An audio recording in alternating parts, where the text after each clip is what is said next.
So folks, we're gonna go ahead and get started. Obviously, we thank you very much for being here today. This panel is going to be hopefully educational to you. We also hope that you leave here with a different perspective on what life is, not only during an athletic career, but some of the great opportunities that are available to you shortly after your athletic career ends.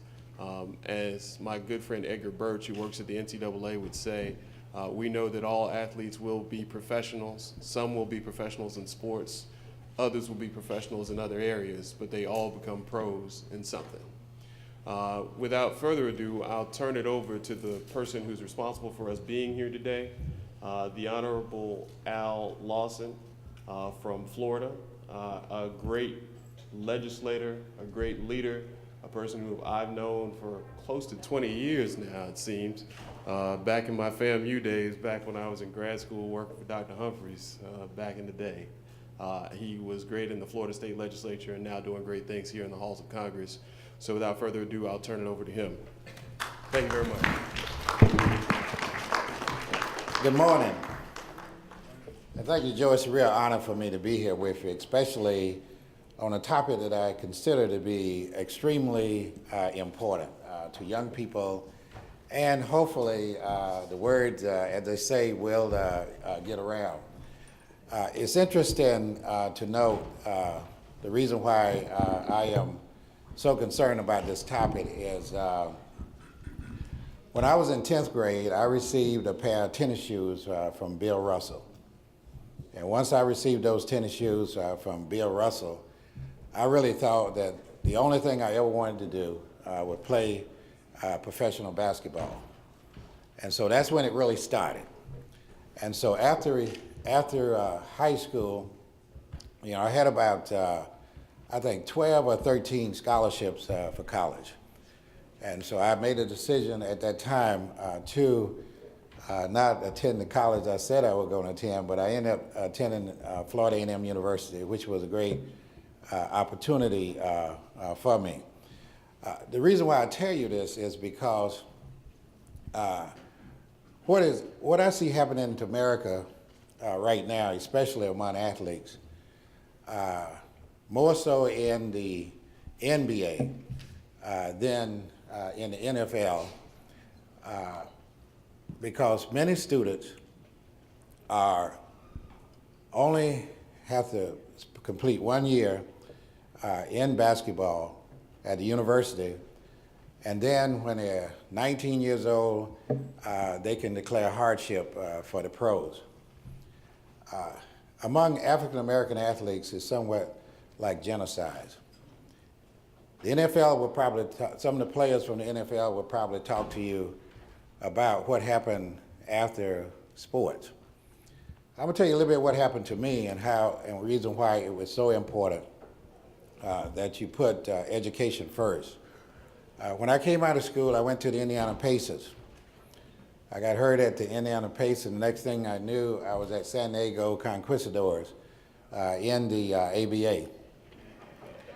After that, I got cut by Whip Chamberlain, who only came into practice maybe once a week, flew in from Bel Air. Didn't know what kind of athlete I was, but he was making room for some friends.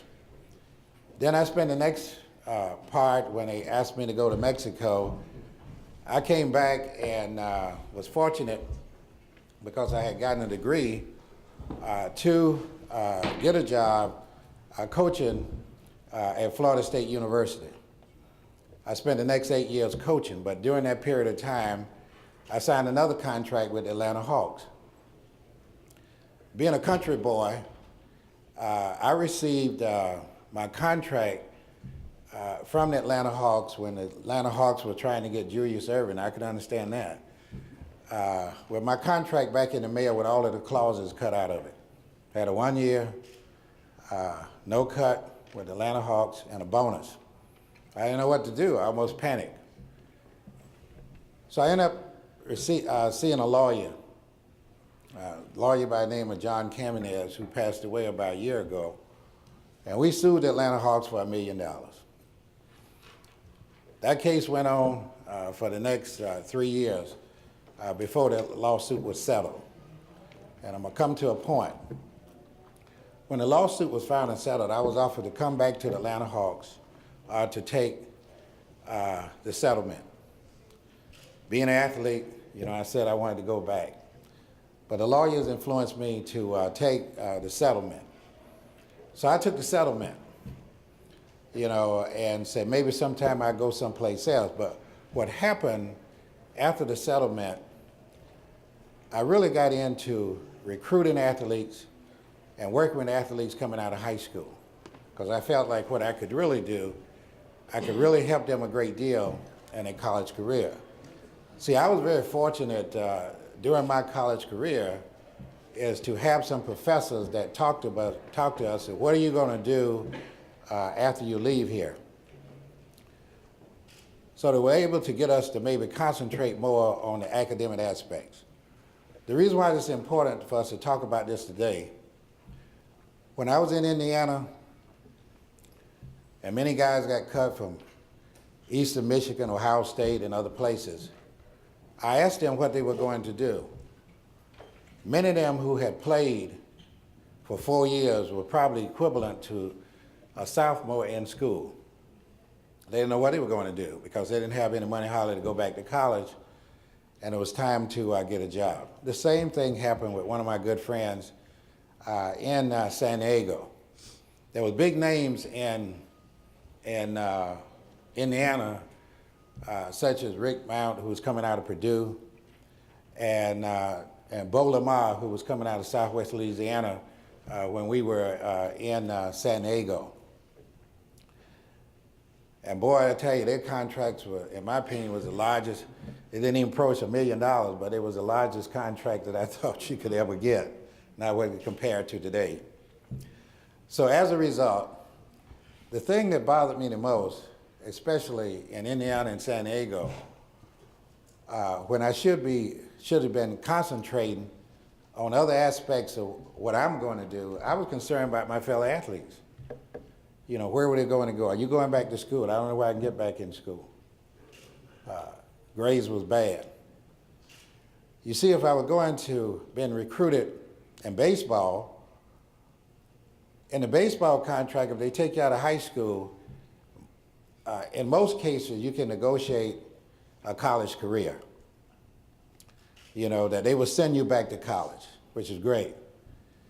If you go into the NFL, and maybe some of the guys will be able to correct it today, what happens is you got to stay at least 3 years, and you must be at least 21 years of age and older. But in basketball, it's a little bit different. Many of our athletes, some 40-some years ago, that I had the opportunity to coach and even play for the national championship in 1972 against UCLA, was at the top of their game. I've had to bury about 2 of them, one of them homeless. We had to get the Philadelphia 76 to help us transfer one from Oklahoma back to Whiteville, North Carolina. Had to raise money to bury him. After giving so much, some of the outstanding football players when I was there spent 4 years at university, and when I was checking with them, they were working as custodians in Texas. This is unacceptable. The athletes, no matter how you spin it, they make so much money, millions, for these institutions. But they're the ones who suffer in the end. When you go into some of the facilities that you see now, there are all kinds of facilities, everything that you can think of. It's almost like a bedroom in the locker rooms, compared to some of the locker rooms I've been in over the years. And so as a result, if something must be done in America, and that's the reason why this seminar is so important, and for you to talk to many of them who are going on after athletics. See, I had a pathway, and my pathway that I had finished school, I also was headed to graduate school, and it wasn't anything that really happened. It was through the motivation of people telling me, because I was a country boy. I grew up in a country where most people where I grew up wasn't even thinking about college. And so what happened is athletes have a tendency to look at the super athletes who get millions and millions of dollars for contract, and then that and then that 90% of them. There are so many spots in the NBA and so many spots in the NFL for athletes, but they do not understand it. You know, I wanted to make millions of dollars to pull my family out of poverty and to do all those kind of things. Little did I know that there's a pathway in education, the opportunities to what do you do after athletics, you know? And so here we are today, 40-some years later, and some of the same thing that existed 40 years ago still exists. When you turn on the TV on ESPN, and you see the big games coming on, which all of us are involved in, you see all the athletes from all the big schools. You see the pro games. Some people have paranoia when the NFL season is over because they're so into it. Very few think about what happens to those athletes when they're along there. I have knee pains, hip pains, shoulder pains, all those kind of things that come along that are more prevalent now for them to look at than when I came along. So as a result, we hope that today, this seminar, that you will be able to take with you, you know, new motivation on what you can do after athletics. But as African-American athletes, sometimes all we think about is prize. We don't really think about what comes on later on in life. How can you help these athletes become productive citizens and at the same time be able to make a living for them and their family? I could tell you so many stories. I have athletes that are grandparents now, that every time something come up, I get a call from them asking for help. They have grandkids, you know. But while they were in school and they played for us, they were outstanding athletes. Outstanding. Everybody carried their bags. Everybody wanted to be around them. It was just unbelievable, you know. And then I look at them today. It's really a sad story. Several of them played in the NBA. Some played in the ABA back then, and many of them played in Europe. And that's what it's all about. And we have to make sure that with player representation here, that the NBA and universities need to change their philosophy. There's no way that you should have these athletes like a farm team come in, they stay 1 year, and they apply for hardship at 19 with no perspective on what life is all about, and they're gone. My university lost 2 or 3 of them a year ago. If you see Kentucky, if you got 5 of them out there in Kentucky, most likely all 5 of them are going to be gone at the end of the season. It's all about the dollar bill. But one thing that we have to do is change our focus. That 1 or 2% that is going to make quite a bit of money, think about the other 98%. And that's why we're here today. So I encourage you, we got a good panel here that really has experience, that are still working with athletes to make it better for them. Work on it every day. But we have to change the philosophy of what is happening at university, even if I have to file federal legislation, to make sure that we help. I see the young men and young women here. It hadn't got that so bad in the women NBA yet. But it's only a matter of time. And it might be getting pretty close. So we want you to enjoy this seminar. We'll be available for questions, and I'm going to turn it back over to Joe Briggs. Thank you.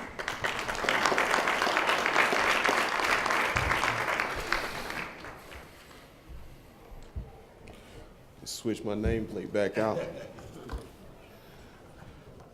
Well, again, we're pleased to see so many people in the room, and hopefully you folks standing on the side, there's seats available for you if you'd like to have a seat with us to stick around for a while. We're going to have a great discussion this morning about what it means to not only be a great athlete, but then to answer some of the questions that were just posed by Representative Lawson. What happens after? What happens after you walk out of the locker room? What happens after that final bell rings on your last game competition? What happens after that clock strikes 0 And the last time you walk off that playing field or out of the boxing gym or see your child leave the game, what happens next? So we'll just jump right into it. I'm joined today by some great panelists. I'm going to read their names off and allow them to introduce themselves and let you know a little bit about themselves before we get started. We'll start down on the far end. We have today with us Miss Lisa Too Fierce Cohen, professional boxer from the Washington, D.C. area. Yes, guys, professional boxer from the Washington, D.C. area, who I believe is not only an athlete, but also an author who has a book that's been recently issued that's available for purchase on Amazon in case you want to catch up on her story more after we get done with the panel. Sitting next to her is Mr. Courtney Hall, former NFL player who's now a managing partner at an investment bank in New York, and is doing great work in the venture capital space and helping athletes see a different side of not only money, but the world.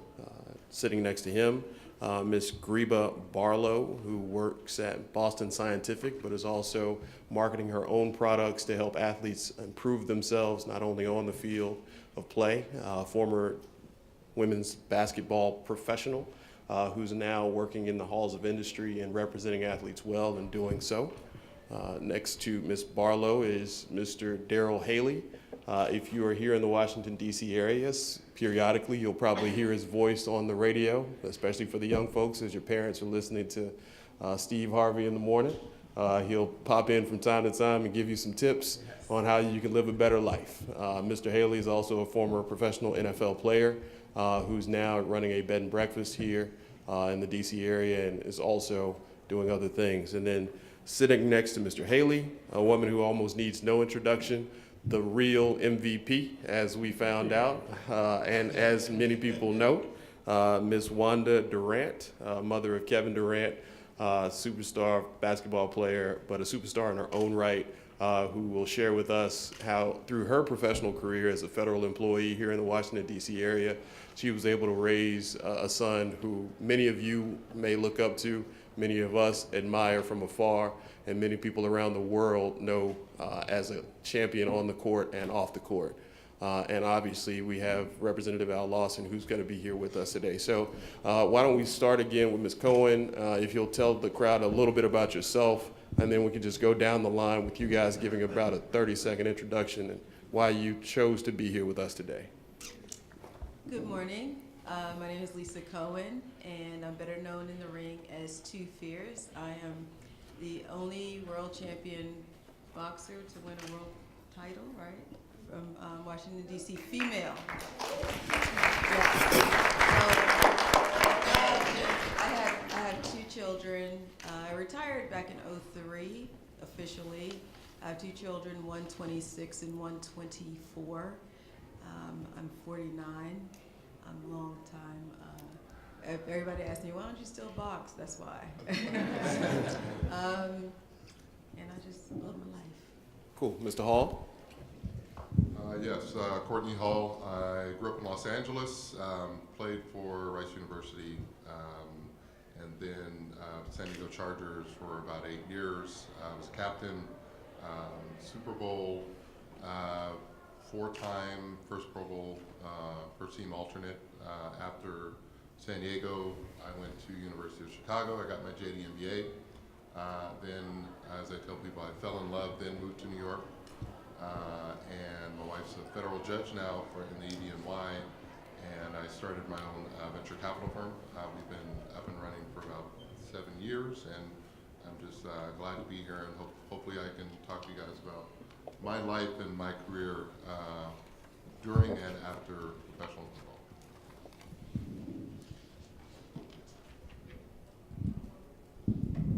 Good morning, everybody. My name is actually Greba Gamble. I've been married for about 6 years, so it's hyphenated. Okay. Actually, I kept my Barlow. I did keep my Barlow Gamble, but I'm actually from Long Branch, New Jersey. I moved to Maryland when I was 8 years old, and I started playing basketball at 8. Did the AAU circuit, played basketball basically all my life. I was recruited by probably every top D1 school you can imagine. And then after choosing to go to George Washington, my coach left after 2 years, and I decided to transfer as well and go to St. John's University in Queens, New York. After playing college basketball, I was able to play with the LA Sparks in the WNBA, and then also played overseas in Puerto Rico, Africa, Poland, and Israel. And after having that professional career, I decided to channel my passion and my determination to corporate America and work basically from the bottom up. And I also created a product called the B-Ball Machine. It helps kids dribble a lot better. So I'll talk more about that with the questions of the panel. And I have a 2-year-old son who looks like he's 4. And I also have a wonderful husband who's very supportive. So I'm glad to be here with you guys. Thank you, Ms. Gamble. We'll make sure to call you Ms. Gamble from here on out. Thank you. Mr. Haley. My name is Darrell Haley, and I'm originally from Los Angeles, California as well. And from there, I went to the University of Utah in Salt Lake City. From University of Utah, went to the Patriots, played several years there. And then from there, went to GW, where I'm focused on computer programming. And right now, I work for WHR Radio, the only station that sounds like Washington, here in the D.C. area. Got to put that in there. And I also done interviews with Ms. Durant. But I'm very happy to be here today, and I would like to share anything I can with you that will help you move forward within your careers. You all recognized that voice, didn't you? I'm Wanda Durant. Kevin Durant is my son, and I started working with my son early on throughout the AAU circuit. I was always very present in his life and what was going on with his athletic career, even from the grassroots level to high school to college and his early years in the NBA. And so I really have made it my responsibility to learn some of the ins and outs of the NBA. And one of the things that I've always taught my son is that the NBA life is going to be over very soon, and it's going to be a short portion of your life, and so we always prepare for that. And not only do the athletes have to prepare for their lives outside the NBA, so do the families. And so that's what our journey has been for the last 10 years, is positioning ourselves when the time comes when Kevin is not playing anymore. So I welcome any questions that you have. You know, that's a great place for us to get started, right? So why don't we kick off the questions there? You know, one of the challenges many of the young men in this room will face is that their first thought after they think about becoming a professional athlete is how they can buy their mama a house. Of course. So let's just jump right into it, right? What advice would you have to these young folks as they're thinking about how they can prepare financially for a future that may include professional athletics? Well, what we did is, because my son was so young and his focus was totally on playing basketball, I made it my mission to learn the different sects of the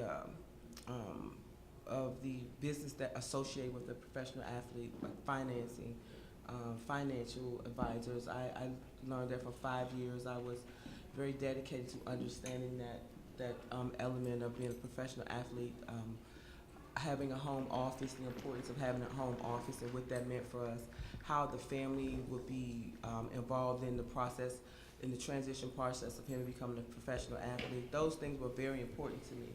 And I made it my responsibility to know and to educate my son. I did not do anything that my son did not understand at the moment. Of course, he bought us cars, and we all wanted cars, and we were all new to the process, but we did that. But as far as our home, I would not allow him to buy me a home until he understood exactly what that meant for him financially. And once he understood, he could make those decisions. And eventually, he did buy his mama a nice house. So, but it was imperative to me that he understood what I was asking or what was required of him.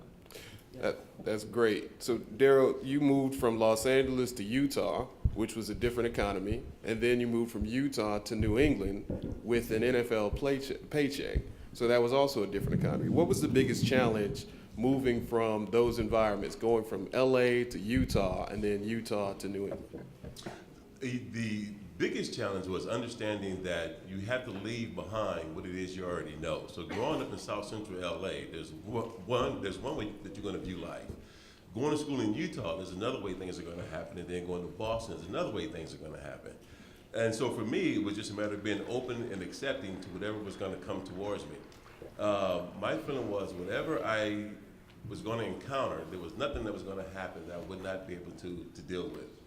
And so for me, going from LA to Utah to Boston, it was a wonderful thing because you can't do different until you see different. And I saw a lot of different things going to Utah. You saw mountains, you saw streams, lakes, rivers. I mean, then from there you go to Boston, you begin to learn all about the history, about New England and different places. So it was an eye-opener for me, and that's when I really began to understand that education was going to be the key to make my life different. So even as a professional athlete, Ms. Cohen, as a boxer, the amounts of money that you're able to make were probably similar to what Floyd Mayweather was making against Conor McGregor? No, I probably wouldn't be sitting here right now.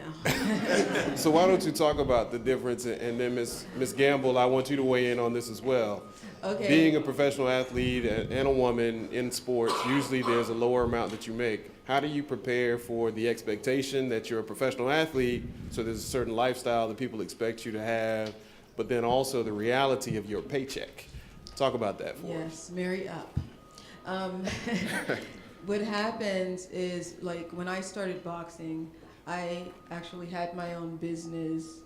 Initially, I had a gym, but I had the goal of becoming a world champion boxer, which I had set in motion for a 5-year plan, and the opportunity came. But no, the money for women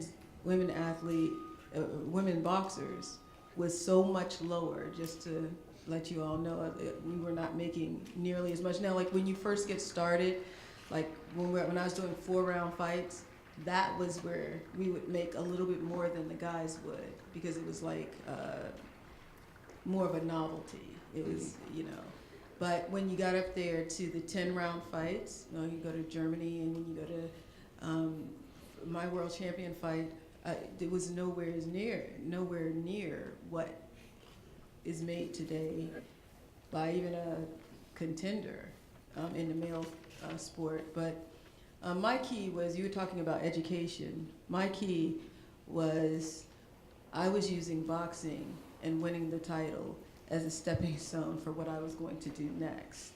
So when I won the title and I had to go on to the next level, I said, okay, so now I need to finish university. I need to go to school. And I got my degree in English, and then I said, okay, here's what's next. And I wrote my book, and I really love writing, so that's what I set my sight on, and it was on for there. But yeah, the money. So the planning started early. You realized you weren't going to make the kind of money that Conor McGregor and Mayweather made, so you had a plan on what you were going to do next. Ms. Gamble, is it about the same for you?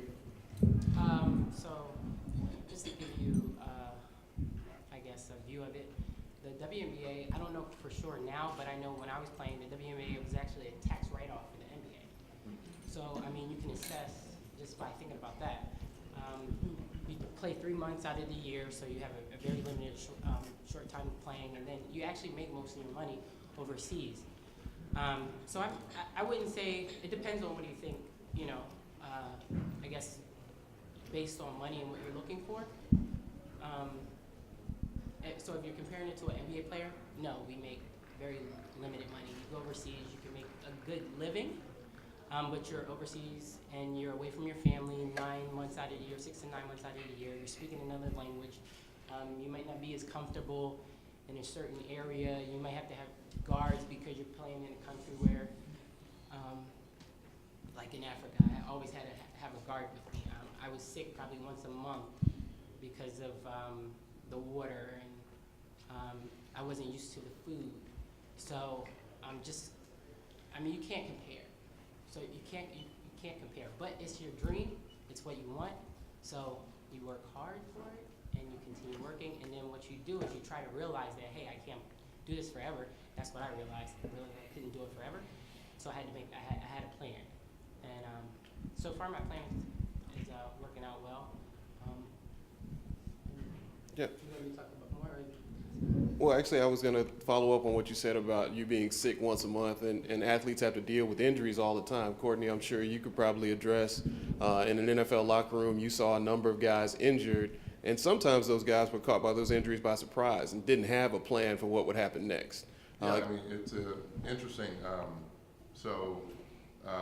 You know, my career when I started at Rice University, I initially went there because I wanted to be an engineer, and I actually had assurances from my coaches there that they would allow me to take engineering classes, take my chemistry, physics, etc. For me, I got injured my first year. I started my first year there. And as I was rehabbing during the spring semester, I was also taking, or wanted to enroll in a chemistry class. And my coach sat me down and he said, well, Courtney, you're injured. We actually need you to come out for practice. And I said, well, I actually have a chemistry class that's during the same time, and I had some assurances you guys would let me be an engineer. And he said, well, this is a quote. He said, Courtney, well, you have to figure out why you're here. And at that point, it really, you know, crystallized like, oh, the coach is here to win games. He doesn't care about my education. He really doesn't. He just wants me on the field at a certain time. And that stuck with me throughout my career in the NFL. The only person that cares about you is yourself. You're the only person or your parents that are going to be driving your career and your aspirations. The coaches, you know, and I'm certain there are some great coaches out there, but for the most part, they only care about winning games. And injuries, I was injured. He only cared about me getting back on the field. As he said at the end of spring practice, when I did drop my chemistry class to be on the field because I realized that that was how I was going to keep my scholarship. He said, Courtney, well, we appreciate you getting back on the field as quickly as you could, but we've recruited someone else, and we're recruiting him for your position.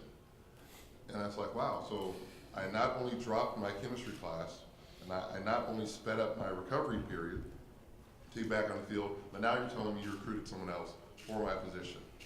And again, that is when I redoubled my efforts, and I made sure that I was going to graduate on time. I was going to make sure that I used all of the resources that they had at the university to make sure that I got my education. I was not going to be the person who just played football for the university. So that's kind of my... So Courtney and I share a bunch of stories in common, many of which we'll talk about after we get done here, but I also played high school football in Florida. I played high school football in Florida, excuse me, but I played college football in Texas at TCU. I also had the unfortunate desire to want to be an engineer when I went to TCU. So these stories that you're hearing are not that uncommon, especially for the young people who are earlier on in their athletic career, that these are things that may happen to try to steer you away from your plan on what happens after you get done with your athletic career. Courtney may have made a great engineer, but we lost a great engineer who could be down on one of the technology panels. Fortunate for us, he's here with us today talking to us about these things. Another way you have to take control of your career early on to make sure that you get the outcomes you desire.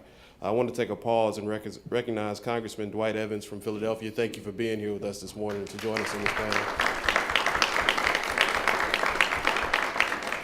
I also see a couple former elected official and a current elected official from the state of Florida, so Brother Tony Hill and Ms. Camilla Brown.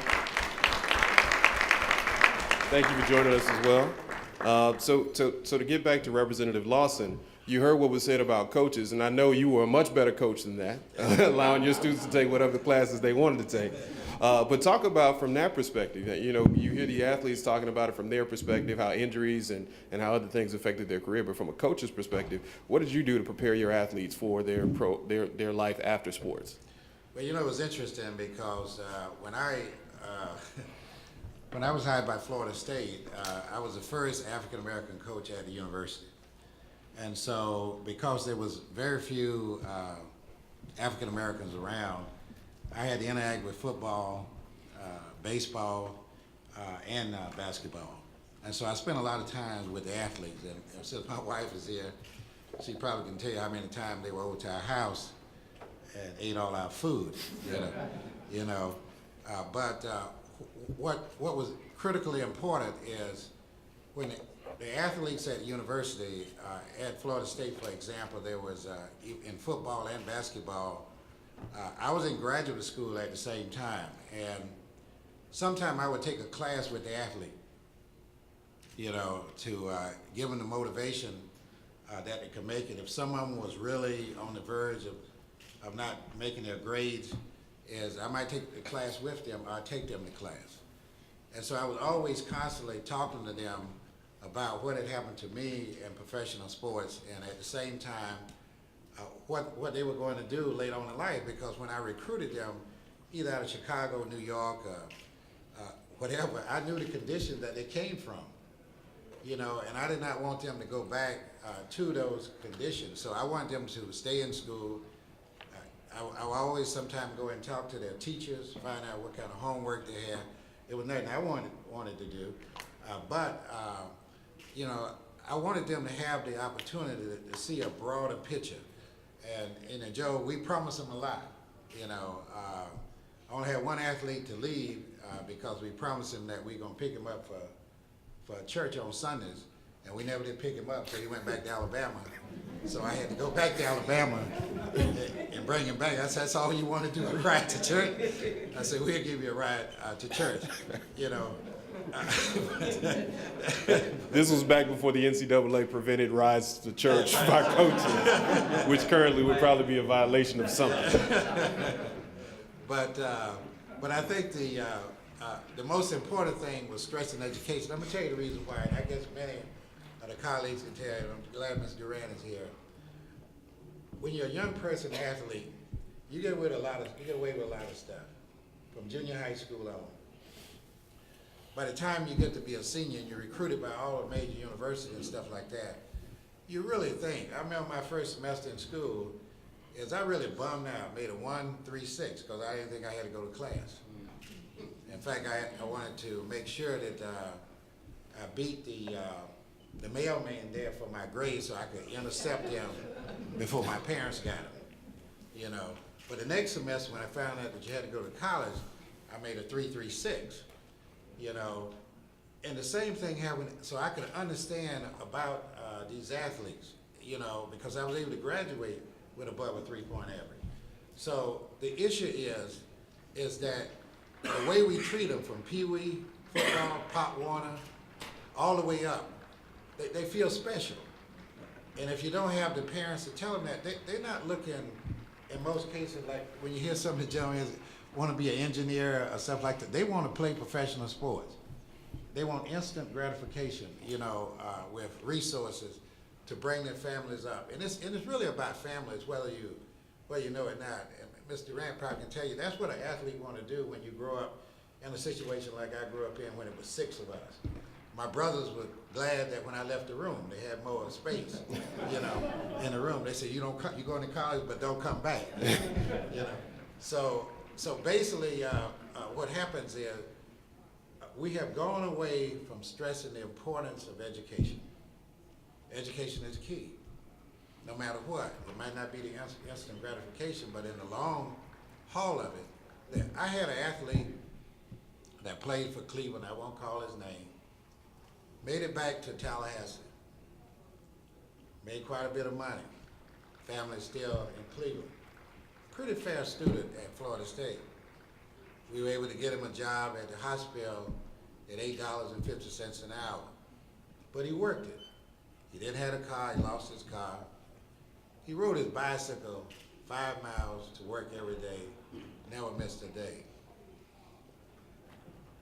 2 months ago, we was able to get him another job,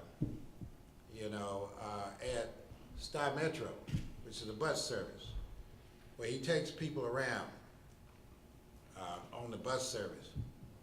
We was able to get him some other housing where he knew something about security, where he could help manage one of the fraternity houses and have a free place to stay. Now he only has to ride his bike 2 miles to work because he's a little bit closer. But the most important thing why I like this guy, continue to work with, he never complained, always on time, even with people with cars. You know, and he said, I put myself in this, and I got to put myself, but he's 60 years old, you know. And so, but didn't go back to college because he said, I can't afford to pay for it, even though I asked the university about paying his expenses to go back to college, but you know, it was just too many hurdles to really jump through. So as a result, and I see Tony here, one of the things that most people remember, some of y'all played against, Bob Hayes, Olympic champion, Dallas Cowboy, All-Pro. I worked with Bob Hayes to get his degree. Bob Hayes graduated with these 22, 24 years old when Bob Hayes was probably in his 50s. But we worked with him, do corresponding courses and everything else. So Bob Hayes eventually wanted to get his degree. When you go in Jacksonville now, Bob Hayes' name is everywhere around Jacksonville. Statues of Bob Hayes, everything that you can think of. So the key, and I don't want to dominate the conversation, but what happens to some athlete needs psychological counseling when they come out of high school. When they start going to class, they need psychological counseling. Many of y'all might not understand it, but we have special leagues for them. The AAU is pretty much taken over in a lot of the coaches in high schools, and they just feel that the sky's the limit. And that's one of the things that we want to change, because I'm thinking about the 98% of them that is not going to make it. And that's a great place for us to transition back to Mr. Durant. You heard Mr. Hall talk about his desire to be an engineer. He probably talked to his parents about that before he went to college, and having a parent unit or a parent that supports their educational goals as well as their athletic dreams can become important. How did you help Kevin through those decisions when he went to college and wanted to make sure that even if basketball didn't work out, he had the educational preparation to do something else with his life? Well, one of the things that was a requirement when he was going through the recruitment process is that he would be able to obtain his degree whether or not he finished 4 years right after high school, or if he played professional sports, he could come back and still have his scholarship honored at any time. And that was a requirement that him being Kevin Durant, most of the schools agreed to at the time. And so that's what I did to ensure that he would always have the possibility or the option of getting his education. That's awesome. And that helps when you have to leave that educational environment and become a professional. I know we have entrepreneurs here. We have people that work for corporations, and Miss Gamble, who works for Boston Scientific. Those are two different paths after a professional career in sports, right? Because as an athlete, you're responsible for your body. You're going out and training individually, maybe with the team sometimes, but usually you're lifting weights by yourself. You got to get up and go to practice by yourself. Now you have to go be a part of a team in a different way, right? So Mr. Haley first and then Ms. Gamble after. Can you talk about that different path after professional sports, being an entrepreneur versus going to work in corporate America, and how you've been able to handle that transition from professional athlete to person that has to go to a 9-to-5 and perhaps in a cubicle, or a 9-to-9 and be on the phone calling people and asking them for favors? You know, I'm sitting here smiling, man, because I had a fabulous time.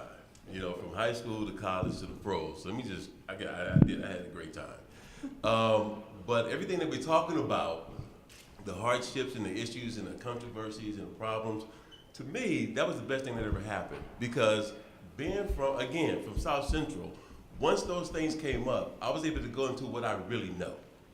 This is what I know. So once I got to college, it was like, hey, look, let me get here, let me make this thing happen. I went to college early because I wanted to. There was nothing on the streets, so therefore, what I found out was that the teachers had to teach by a syllabus. And I don't have to follow that syllabus. And once I figured that out, I went to college at 15. You know, and then it was like, okay, now I'm here. What am I going to do next? I'm about to make this thing happen. Because the one thing that I know is that I'm about to get my hustle on. I'm about to get my hustle totally on. All I got to do is go to class and play ball. That's all it requires of me. Got it. I ain't getting shot at. I ain't getting chased. Nothing else is happening. Just go to class and play ball. Got it. So come football time, I'm gonna handle that. I've never been injured, never got hurt. Can't say the same for other people. But I've never been hurt. Going to class, I competed in the classroom as hard as I did on the field. So that solves the other problem. So now we start talking about how you're gonna come out of the game. When I first got drafted, my question was not what am I gonna do while I'm playing, what am I gonna do when I get out? So what I knew immediately was I didn't have a financial background. So therefore my thing was a 1-5 rule. For every dollar I spent, I had to have 5. That was just simple math right now. That's street math. Every dollar I spend, I gotta have 5. The rest goes in my pillowcase or into the bank account. I didn't come from a two-income household. So from that point, it was like, okay, let's make this thing happen. I'm gonna go ball, I'm with the Patriots, I'm saving my money, this is gonna be fantastic. I never wanted a job. I didn't want a 9-to-5. I didn't want to work for a corporation. I did not want to go to somebody's office or a cubicle. My thing was, how many jobs can I create? How many opportunities can I develop?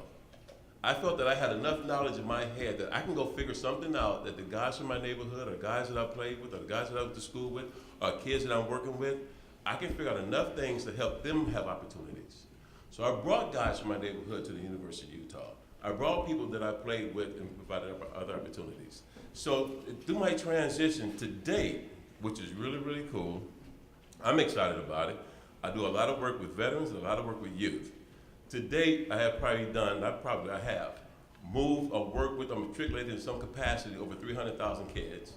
And when it comes to veterans, we have done things from MIRC, Military Intelligence Readiness Command, on down to reintegration, on over to saving lives. So for me, it's not a matter of like, what am I gonna do next? What can I do to help somebody in that community? And within that, you begin to save lives. So now I own a bed and breakfast in LaRae, Virginia with my lovely wife here in the back. And that's what we do. My thing with the bed and breakfast was I love people.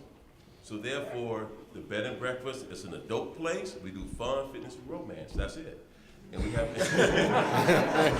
do fun, fitness, and romance. Okay. Fun, fitness, and romance, man. And then I'm going to close it up. I only do things that make me happy, or things that would help somebody else. I love computers. I write computer programs. I have written computer programs all my life, and so therefore, if there's something comes up, I'm going to write a computer program about it to see if it works. So for me, that's been my whole process, and I love it. And Ms. Gamble? So I'm gonna be really honest. I did not have a plan. I didn't have a plan. I thought I was gonna play professional basketball. I thought that I was gonna make a ton of money. I was working out with NBA guys. I was working out with Juan Dixon. I was in LA. I remember training, and the only girl they used to let play at UCLA was like Kevin Garnett, Kobe Bryant. I'm trying to think. Lou. So, some of the guys that are mostly kind of retired or just retired, and they said, "Well, we don't let girls play in here. We only let the only girl we let play here is Lisa Leslie." And I remember saying, "Lisa Leslie." But you know, I said, "Well, I'm a point guard." I said, "I'm not here." I know some of the guys that came over from overseas. They were trying to get into the game, and they wouldn't let them play because they're always trying to show off. You know, they want to shoot, they want to score, they want to outdo that person, that named person. And I was there to make myself better and to make everybody else better on the court. So I said, just give me an opportunity. You know, I'm the only girl in here. I'm shooting with you guys. I'm working hard. I'm working just as hard as you guys. I see you guys jogging. Everybody want to jog to the baseline and then shoot real easy, like jog to the baseline, shoot. And I'm actually working hard, being intense. So they gave me an opportunity. And I just remember the first play, I did a pick and roll. The guy came off, and I threw him boom, ran down the court. And I'm like, oh shit. That's all right. Okay. That's all right. I went back. That's all right. You were back in that moment. We get it. All the athletes up here get it. So, and then from there on, every time I came in the gym, I worked hard. I I made the easy pass, and I made the easy play, and I made everybody else look good, and that was my job. So just to kind of get back to where we were going, I did not have that plan, but what I knew is that I could offer something. I knew I could offer hard work, I knew I could offer structure, I knew I could offer passion, and I was definitely a self-starter. Nobody had to wake me up in the morning to go to practice. From when I was younger, my parents, no one told me to get up to play basketball. No one told me to practice. I did it because I liked to do it. I did it because that's what I loved to do, and I didn't want to do anything else. You know, my parents had to force me to read books and stuff like that, but once I got involved in that, I knew that I had to have a great GPA to get into the school I wanted to get into. In order to go to like a Stanford or a Duke, and at least for a female, you had to have a minimum SAT, and you had to have a pretty decent GPA. So unfortunately, I didn't get into Stanford because I didn't have a high enough. And I mean, you're talking about high to get into Stanford. But I was able to get into everywhere else. So after that, and realizing that I was going to play professional basketball, I remember my parents calling me and saying, you know what, Reba, what are you going to do? What do you want to do with your life? I'm like, I play basketball. They're like, well, you know you can't play basketball forever. And I said, well, you know, I'll make enough money, I'll get a great accountant, and I'll be able to save and kind of live off of that and maybe start a business. And they go, well, I mean, you can't move back with us. That's a major key. They said, you can't move back with us. So I can't, like, just come back just for a couple months? No. So I said, oh, wow, I gotta get this thing together. So I'm a people's person, so I meet so many different people. And I started talking, I started asking people, what do you guys do? What do you do? You know, why are you so successful? How are you so successful? What are the ways that I could be successful outside of basketball? And I remember sitting down, so I do have an uncle that's his first black VP at Boston Scientific, and he was in medical devices for over 20 years. And I saw him make a ton of money, live in the big houses, go on the best trips, and I was like, that's what I want to do after basketball. But I didn't have the skill set. I just played basketball. And I did have decent grades. So he goes, listen, I'll help you if you start the process. But what does starting the process mean? I didn't know what starting the process meant. You have to get into sales. So I said, oh, okay. I talked to my dad, I said, how can I get into sales? And what sales should I do? He goes, well, I'm in alcohol sales. I mean, he used to run a gas station. He owned a gas station, and then he went into running like the big boxes, Home Depot and Target, and then there was a brand new company called Total Wines, and he said, well, I'm in Total Wines. I love the business. I think it's a great business to get into. They make pretty good money, and it's enjoyable. So I said, okay. So I started with a small distributor in DC called Dobbs. It was the only black saleswoman in the whole state of Maryland and DC. So when I walked into these stores, it was like, what do you want to buy? And I'm like, no, I'm here to sell you some craft beers, some high-end wines, and through that, I started teaching myself, and then I got noticed by E&J Gallo Winery, which is one of the biggest wineries in the world. And they said, oh, we love the way you do things, we love the way you interact with your customers, we like your personality. No one knew I played basketball. No one knew I played basketball, no one knew that. All they saw was that I was somewhat polished. And I said, well, what can you provide me? Well, we can provide you training, we can provide you a great salary, and we want you to be in this program where you can advance. So I said, oh, that sounds great. So I mean, I think I went through like 7 different interviews. I mean, they screened me so much. I was like, is this what, does everyone have to go through this process? but it made me better. And every interview I did, I got better and better and better. So I got the job. I mean, I started from the bottom, just playing basketball, and just like you saying, when you're younger, everybody gives you everything. You can't do any wrong. So starting from somewhere entry level, I was building up cases of alcohol boxes. I mean, lifting boxes in the store, putting case displays. I was like, I played professional basketball, I made good money, and now I'm lifting boxes and making a display. But I had to humble myself in order to get to like where I am today. So I humbled myself, I sat down, I thought about it, I built the boxes, and I was like, you know what, I'm gonna be the best. I'm gonna be the best Box builder. best box builder that Gallo has ever seen. And I mean, my displays, the pictures were all on emails, they were circling, I mean, the phones, oh, she's gonna be the best, this, that, this is a great opportunity for.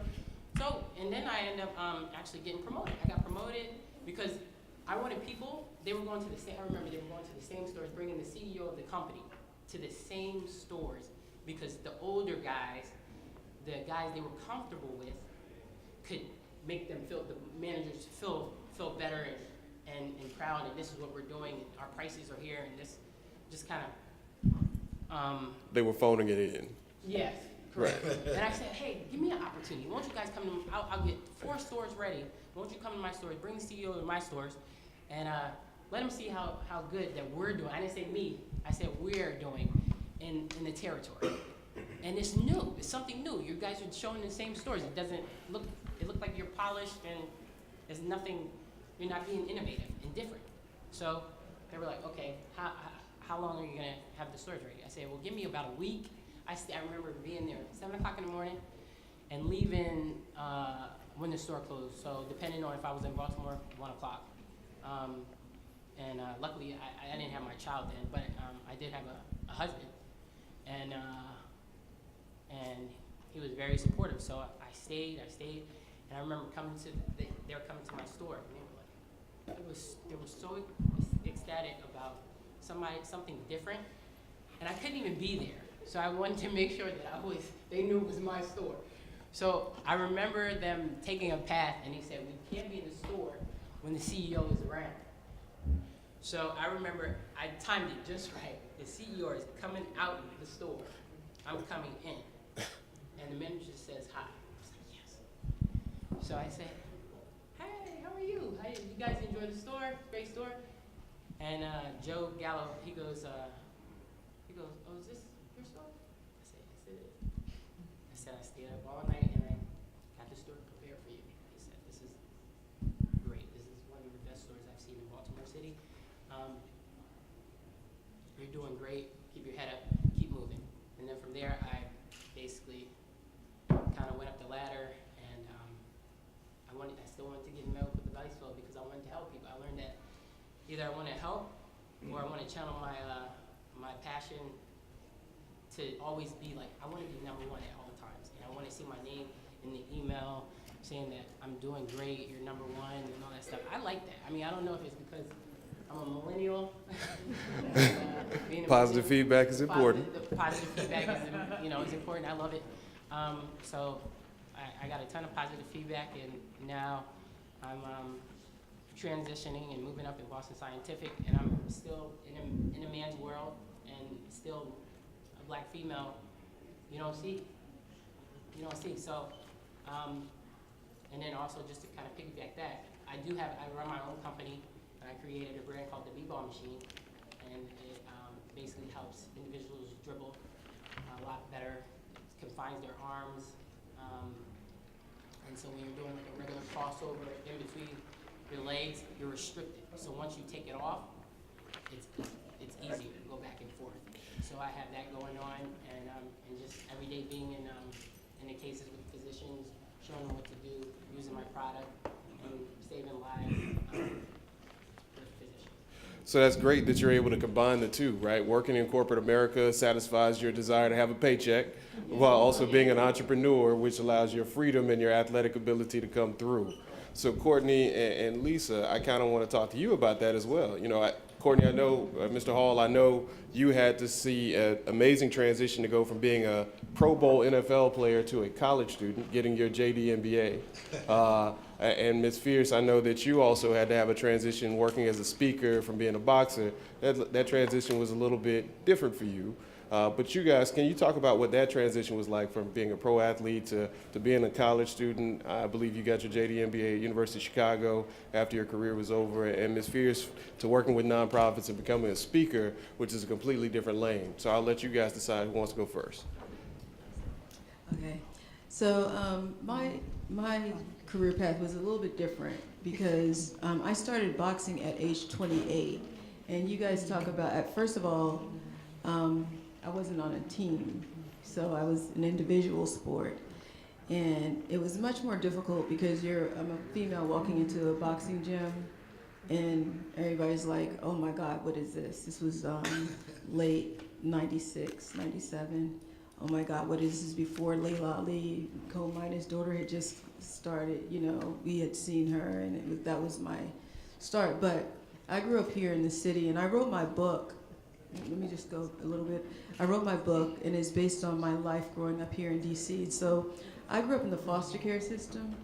I was a foster child from 18 months old to 19 years old here in the city, and I went through 13 different foster homes.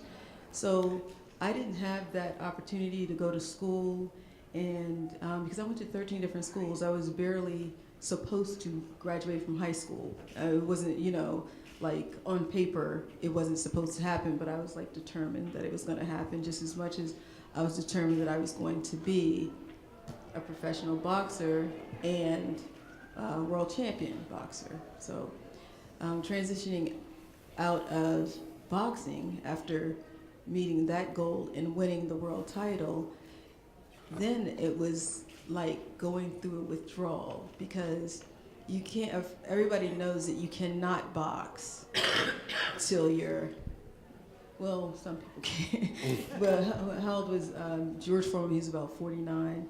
So there's some, but I'm not, I had other stuff. I was like, I won the title, that was my goal. I got my face still intact. Still got my face and my brain. I didn't want my brain shaking all off loose and whatever. So I had to really think about what am I supposed to do next. I just left my first marriage and I married my second husband. And so I was going through that big transition and taking my kids with me and, you know, and raising them to do whatever they needed to do. But going, like seriously, I just wanted to talk about this real quick. The mental aspect of it, it was hard because it was almost like going through withdrawal. Mm-hmm. It was like hitting a wall. I had been training 6 hours a day, 6 days a week. And if you know boxing, you can't have one foot in and one foot out because if you're in the gym, you're gonna take a fight, period. So I had to stay out of the gym. So retiring at 33, I had to leave the gym altogether. Well, that's in my body. And you're getting this adrenaline every single day. That's in my body through a whole nother thing where thought I was like going trippy. I thought I was tripping out. So my current husband really helped me out and held me down and everything. And for like 14 years, I just played golf and tennis and such. But through that 8th year that I was retired, I decided I gotta go back to school. I gotta get my degree. And I didn't know that when I had retired from boxing that I was actually gonna do that. But I knew I wanted to write a book. And I knew I wanted the book to be right because I wanted people to know about the foster care system, which is my passion now, and what goes on in it, and how broken it is throughout the country. And so that's really like my passion now. I'm trying to be a speaker not only just for my book and, oh, world champion boxer and such, but on behalf of all the young people who have gone through those foster homes and through this process of, being considered a throwaway and making it. So when people look at me now, they see a persona. They don't see me as I was, a foster child, shifted and abused and all this and that. They think, she was born like this. This all was given to her. Well, I didn't get to have the, what do you say, like the get baby, the media darling stuff like Layla Ali and such. I just had to know that this is what I'm going to do. I have to strive and really do it because it's not going to be handed to me.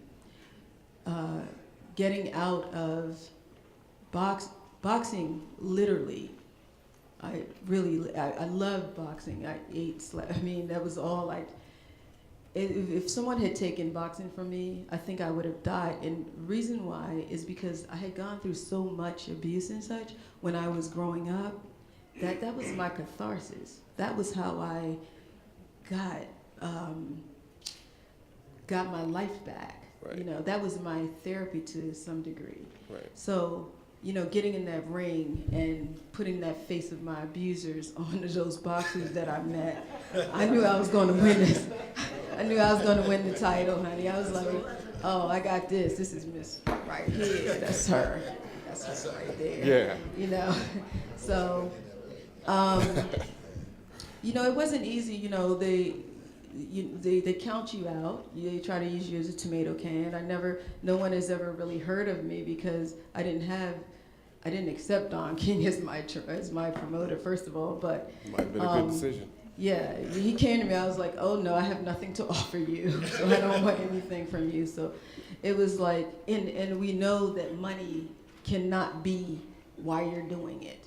Money cannot be. I was like driven to get that world title. That was it. I wanted the belt, period, point blank. And if they would have said, okay, we're gonna pay you $5, you get a title shot, I would have said, oh, got it, I take it. We're gonna pay my own way to get there, I would have still done it. That's how passionate I was about winning this title. Well, I was just as passionate about finishing school, finishing and getting my degree in English. And I'm just as passionate about being an ambassador for foster kids now and being that voice because, the system is exactly the same as it was. There are very, very good foster parents out there, but it's very broken, very, very broken. So that's why I wrote the book, Being Too Fierce, One Woman's Incredible Journey from World Champion Boxer, from foster child to world champion boxer. So that's where I am now in my life and in my career. I also am a Rotarian here in Washington, D.C., and I also work with people with mental illnesses. I think that's a huge thing in our community. We are in denial of mental health being an issue sometimes, and it's all around us. We don't even know. We see it every day. So, Mr. Hall? Yeah, so my transition, probably have to go back to my parents, my grandparents. So my mother grew up on a farm in South Carolina. My grandfather had a second grade education. And my father's family was sharecroppers. So my mother went to South Carolina State, my dad went to Tuskegee, and they moved to California in Los Angeles, and they had my brother and I. And the one thing they told me was, in their experience and that their grandparents told them and coming up in that area, was education was always going to be your way. Anything can be taken away from you except your mind and your education. And so I always had it in my mind, and my mother always ingrained it into me that you are going to be educated. You are going to work harder than anyone, and you are always the smartest. Yeah. Period. Yeah, and so you were always going to do whatever you could to get the best education you could. So even in high school, you know, the one thing, when I went to Rice University, I was also being recruited by University of Southern California. And so, as Joe knows, Rice is nowhere near the Trojans. And so I actually wanted to go to USC, but my mom said, well, if you want to be an engineer, you go to Rice University. And so went to Rice University, you know, played football. We were 0-11 my senior year. And I actually didn't know I was going to be drafted. So I was studying for my econ test. Because again, for me, education was always going to be my path. I was going to graduate from Rice and I was going to do something. You know, fortunately, I got drafted in the second round. While I was playing with the Chargers, I started taking MBA classes. You know, another similar story, my coach came to me then and said, well, Courtney, we need you to focus on football. I said, well, I'm Pro Bowler. Like, how am I not focusing on football? And he said, well, basically, I'm your boss, so you need to quit your classes. So I quit my classes, but while I was playing, and I think this happened my first year, and I got my first check, and I said, wow, like this, for me, was a lot of money. And then I said, well, who's signing the check? Like, the person who's signing the check actually has, you know, and he's signing all the checks. Like, that's who I want to be. I want to be the person who signs the checks. Like he's signing checks for everybody on the team, everyone in the organization. I want to be this guy. And so what I started doing was I started reading through business magazines. That's when I started reading business books. And I said, how do you get to that position where you can be the owner, and you can write checks, and you can help people out? And so that's when it was in my mind, like, I'm going to do whatever I can while I'm playing to prepare myself for after. And while I couldn't get my MBA then, as soon as I, when I got injured and was then fired, because that's how most NFL careers end, and literally I got injured, I was the MVP of one game, I got injured, and I was cut 12 games later. And that was the end of my career. That was, Courtney Hall went from Pro Bowler to end of his career. It happened just like that. And so I studied, got into school, and the interesting thing was, I played professional football. I didn't make great money. I was, thankfully for the NFLPA, I was there right with the Plan B transition, right before they started making really good money. But I made a little bit of money, and again, education was always on my mind. But when I got to Chicago, I realized how much I had actually missed out, how much education really can improve your lives. There were kids that were there, and they were talking about internships at Goldman Sachs, and Goldman Sachs people making $300,000 a year. I said, if they make $300,000 a year and don't have to go beat their head up against the wall, I mean, for me, that was such an eye-opener for me. Like, how much education, and I realized then, like, how much I had been missing out, how much some of my coaches had actually shielded me from that side of kind of what you can do. And I promise you, and I tell this to my kids, I tell this to anyone I meet, it has nothing to do with intelligence. There are people out there, these supposed genius bankers making a lot of money that I promise you are not genius. As one of them told me, I could take a high schooler and have them do the things that some of these bankers are doing and making a lot of money. And again, it's not short money, it's long money. You can make money for many, many, many, many years. And so, so my transition again is trying to educate people and kids about the opportunities that lay outside of athletics. I taught 9th grade math in Bronx at an underserved school for 1 year. I only made it 1 year. It was a difficult year, but But what I learned is that kids are, it was a hard year, I promise you. That's all right. You did it. You did it, and you It survived. was a hard year. There was nothing like teaching ninth grade math to kids, boy. But the one coming out of that, you know, my mom was an educator. I had a renewed respect for educators, but also for kids. And I say, kids can learn anything. They can. You know, and I don't care where you start from. You can learn if you put your mind and your effort into it. You can learn anything. And again, so my goal is educating kids and people to understand like what's on the other side. It just takes effort, and to actually opening people's eyes and seeing that there's the other side, and there's opportunities there.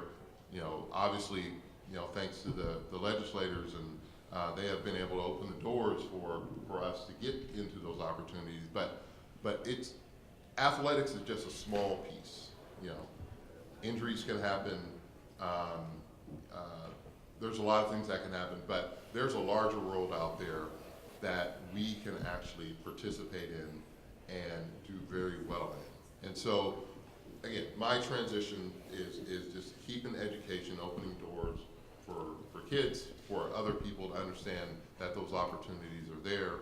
And hopefully, you know, as my wife, who's as I said, she's a Howard Law grad, and she's a federal judge now, and you know, we make sure that we keep each other our eyes open. She makes sure that she, in her clerkship, she makes sure she hires women, and she makes sure she has minorities in clerking for her. She made that, and I make sure she sticks to it.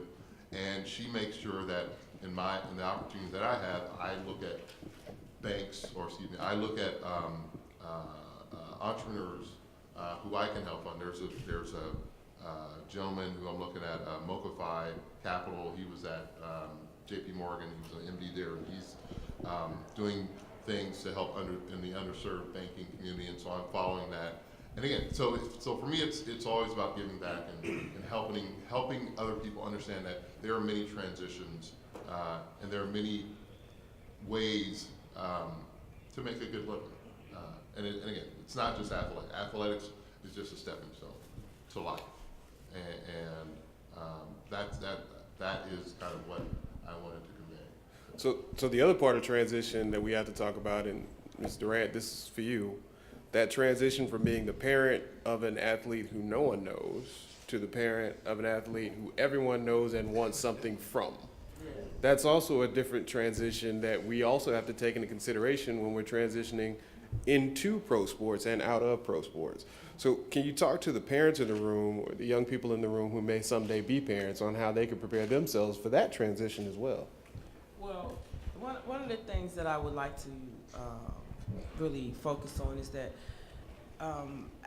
athletics was really, really fun for my family. It afforded both of my sons the opportunity to go to private high schools and to receive full scholarships for college.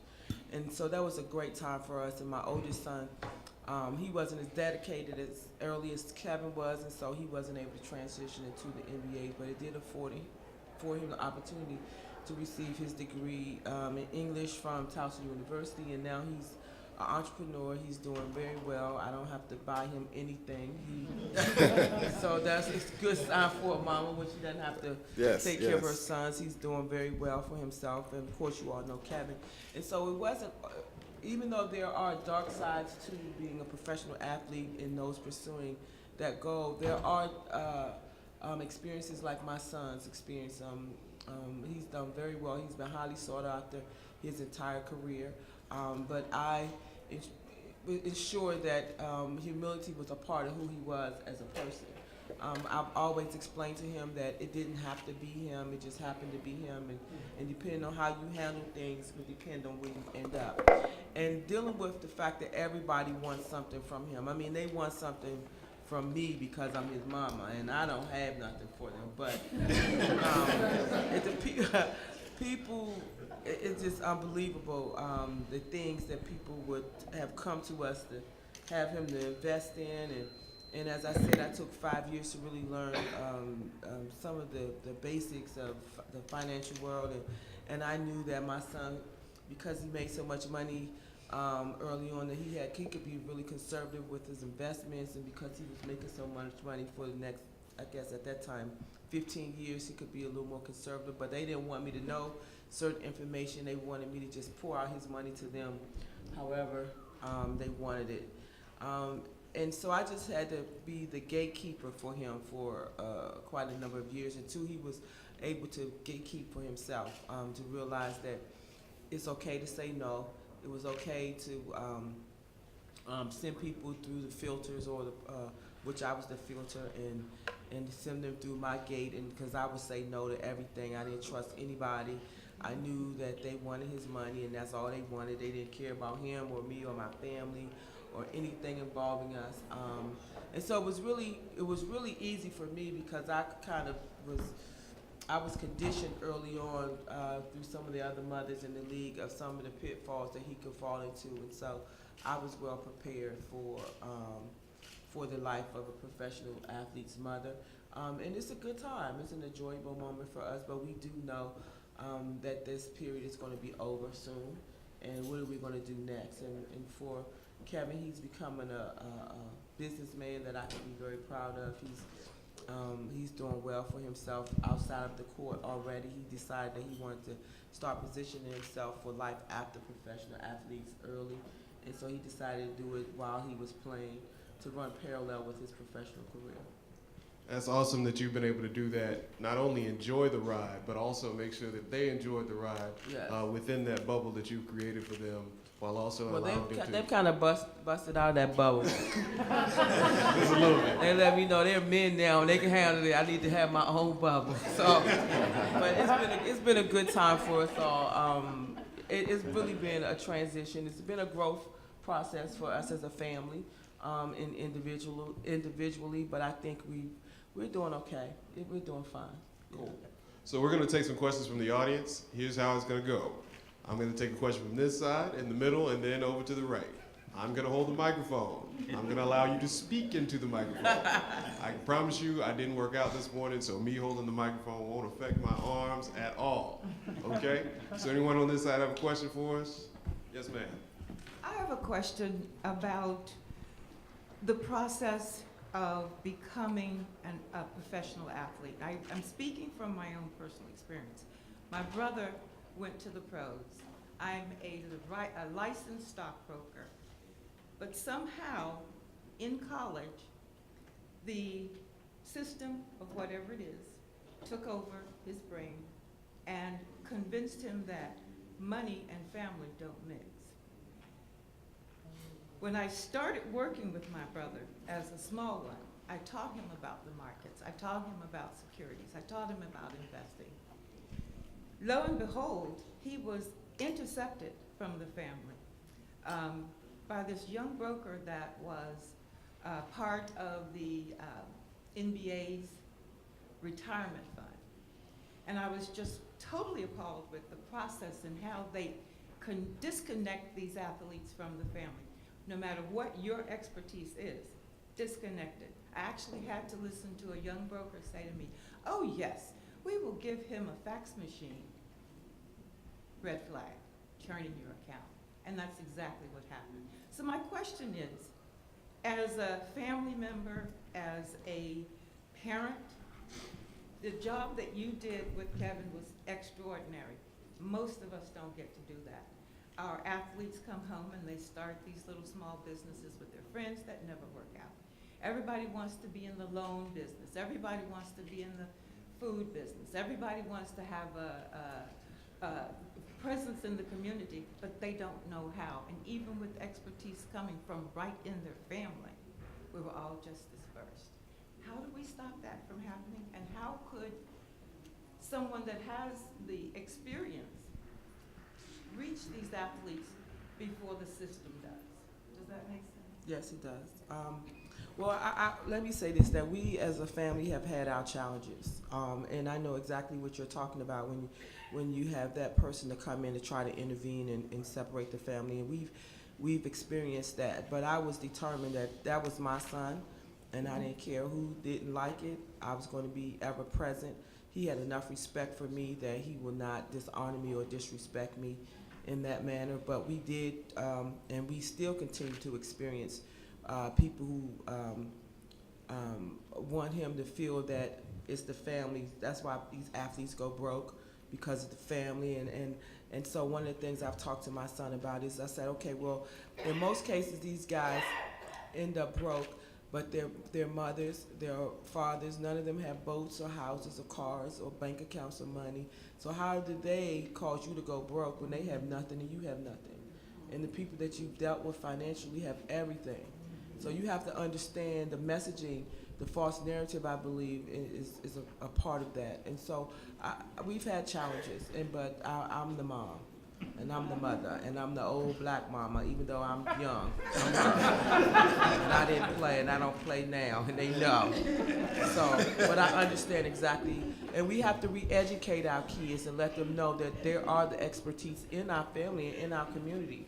And why is it that some of these people outside of the community don't want us to connect professionally with guys such as, I'm sorry, I forgot your Courtney name. Hall. Courtney, yes, and business. Why? There's a reason for that. So we just need to re-educate our student athletes on that. One of the biggest challenge, and I'll just weigh in here because I didn't introduce myself fully, but I'm a lawyer at the NFL Players Association. I also did regulation over financial advisors and agents for the past 12 years. I've kicked a bunch of people out of the business because they weren't doing what they were supposed to be doing, and they were doing things like churning accounts and not having the players' fiduciary interests in mind. One of the things that I've always witnessed is that the financial advisors that get the business are people who were inserted into their lives in college. They were people that were brought in to be speakers at college to these people, and then they developed relationships with them, and then those relationships turned into financial relationships once they became pros. But if they had someone in their life coming into college that had already spoken to them about these things, that already talked to them about finances, had a parent that talked to them about money and being a good steward of the resources, I also see that those people don't get taken advantage of quite as much.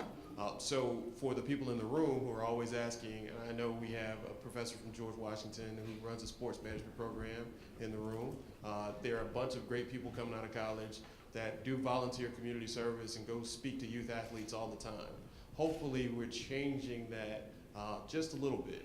I know myself, I go to a bunch of elementary schools and high schools and talk to student athletes and regular students about how they can be good stewards of the resources that have been given to them. So hopefully we're seeing a little bit more transition in that by some of the programs we put in place, but it's really an issue that we need to galvanize around as a community. People always ask me, how can I work with pro athletes?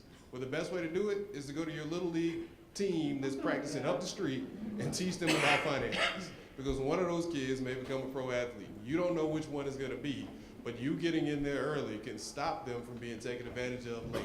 And those resources can then circle back through your community and not be wasted or dissipated in some other way. All right, we have a question from this young brother. No, I was going to say, to that point, I've always been in my life, I want to do my own investing. My agent, one of the first agents who represented me, or my only agent, Marvin Demoff, you know, the thing he told me was, Courtney, I'm not going to invest your money. And I tell, when athletes come to me, I say, I don't want to invest your money. What I want you to do is I want you to learn how to invest. And you don't invest in anything you don't fully understand. And I don't mean reading one paper, one article, you know, hearing it on the news, going to one symposium and thinking, you know, oh, I'm going to put $300,000 in this. No, that's not learning. You know, there was a gentleman who with the NFL, and he spoke about learning about 3 stocks every year. And he's going to read about them, he's going to read about the history, and that is how he's going to learn how to invest. And he doesn't give his money to anyone. He's going to put it all in bonds, and he's going to pick 3 stocks, and he's going to start. That's how he's going to learn how to invest. So that would be my only, I guess, advice. My name is Roderick Samuda. I'm a student from the University of Connecticut, originally from East Hartford, Connecticut. I'm currently studying civil engineering at UConn. I played football in high school. I didn't choose to play football at UConn just because I want to focus on my academics. My question really is, well, eventually in the future, I want to be able to either get like an elected position in like elective office or run like an influential position where I could give back to my community, because a lot of guys in my school, they want to go into athletics or they want to go into rapping, and sometimes they just get nowhere with it. So I want to be able to like give back to my community, and I was asking like, what's the first step like out of college? Well, how to do that? That's a very good question. When I was coaching at university, I'd always said that I wanted to go into politics. And so I left the university and went into business. In fact, I've been in business the last 36 years, even though I was elected politician. I was told by one of the guys that I was going into business with in the insurance business, and that was insurance and financial services, that I had to spend at least 5 years in business to get established before I consider to run for public office. During that 5-year period of time, I got involved with the Chamber of Commerce. You know, I got involved with 2 universities, Florida State, Florida A&M University, and I got involved with the Urban League, NAACP, just about every organization where you could actually meet people and understand things about the things that they were involved in, even the United Way, to have a good perspective on, if you want to be a politician, you really have to provide service. So I got elected in a 4-county area, Franklin County, Wakulla County, Leon County, and Liberty County. In fact, it was a county that the NAACP filed a lawsuit against because they said an African American couldn't get elected in that district because it was rural, redneck, and so they had to get rid of the lawsuit after I got elected.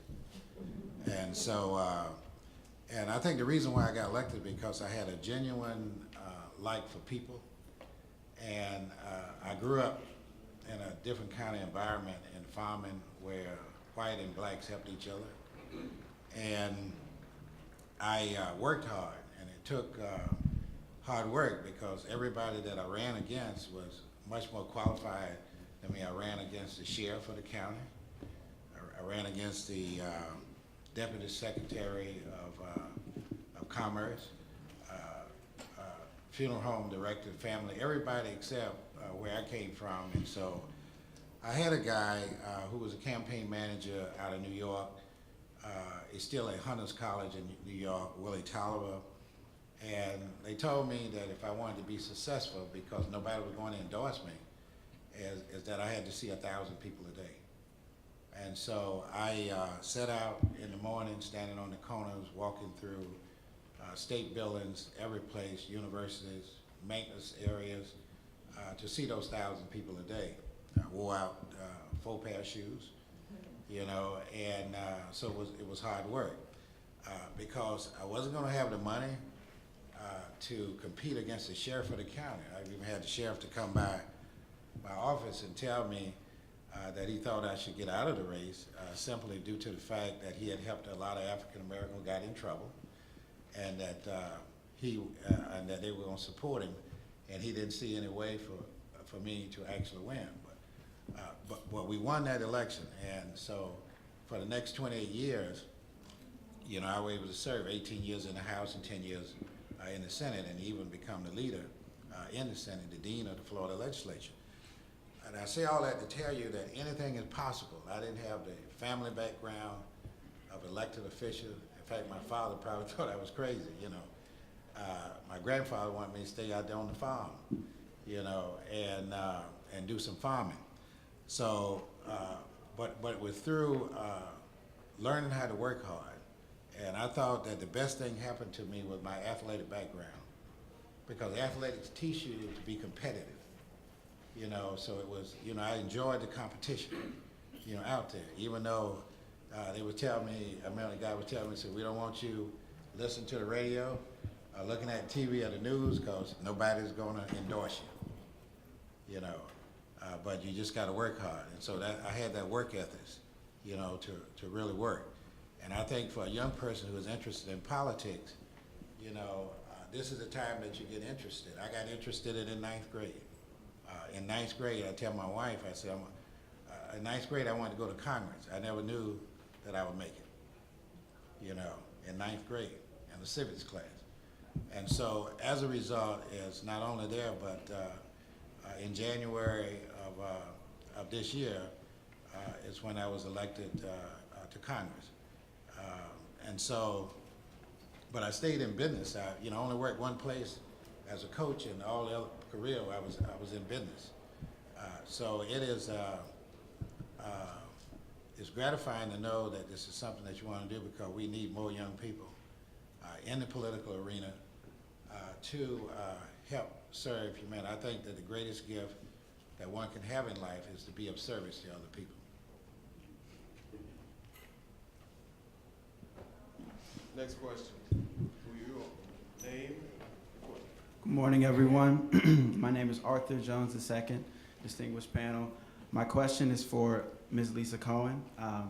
So basically, Ms. Lisa and I know each other very well. I'm a podcast host of Max Out Time with AJ2. That's the podcast that I host. Episode 2 was with Ms. Lisa. I've known her for a long time. My question is about the boxing and physical sports, contact collision sports like football. I'm a former Indiana University cornerback. And my question is about the effects of the brain specifically. During that transition period, what was it like for you going back into the real world, and how specifically did it impact the brain? Yeah, that's a very good question. So before I got started boxing, sports really affected me growing up in foster care. So that was like my outlet. But when I got into professional boxing, you know, you take a lot of shots to the head. I've had a broken nose. I was fortunate enough not to get knocked out too many times. But you know, most of your damage doesn't come from like actually being in the boxing ring. Most of it comes, well, the competition. You know, I didn't have a lot of fights. I had about, I could say about 400 fights in the gym, because you're training every day and you're sparring almost every day of the week. The brain takes a lot of punishment. You have in your headgear, football players wear a helmet, right? And basketball players don't really wear anything, but you guys like take those falls and such. And your body just goes through so much. But just like sports develop your brain as you train, taking that punishment.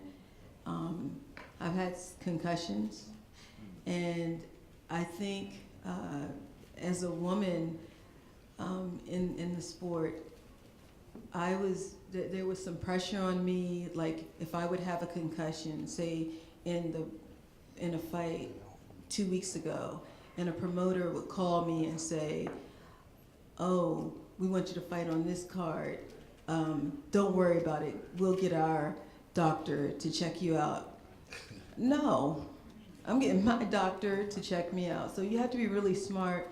And if I have a concussion, I'm not taking another fight until it's done. So, but it affects you a lot. I remember times I'd be right in the middle of a sentence and I forget the whole subject of what I was talking about. And so you have to really take that time to heal. Just like if you have a broken arm, your brain has to heal. I mean, that's the most I can say is like being knocked out. Has anybody been knocked out in here? Am I the only one? Oh, okay. So if you've been knocked out, you know that bed of feathers that you fall on. I didn't fall. Thank God I was on my feet when I was knocked out. But it takes that time to heal that, blemish on your brain. So I would just say, the time to heal is the most important time of your whole boxing career or whatever sport you're playing. Because if you don't heal, let yourself heal, it's never gonna repair.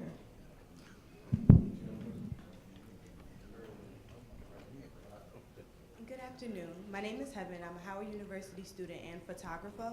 And photography is my passion, right? So like boxing or playing basketball, even being a radio host, you have markets that are like so oversaturated.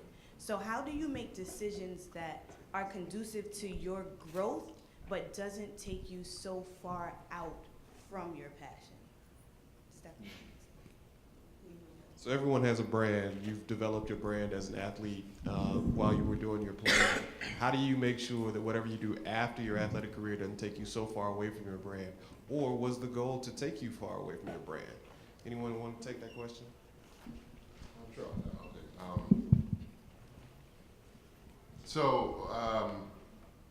Yeah, I mean, I think the thing for me that I've realized is that everything you do kind of builds upon itself. And so at every step in your growth, you meet new people, you learn new skills that can be additive to what you're doing. And I think a lot, at least for me, it took me until I realized that, till I really started flourishing in business. You know, I always wanted to kind of keep my athletics here and my education here and, you know, my love of musicals in a separate pot. And so for me, when I actually started building upon it and adding to it, I think that's when, at least for me, that's when I started, I guess, separating myself out from the crowd. So I don't know if that's helpful.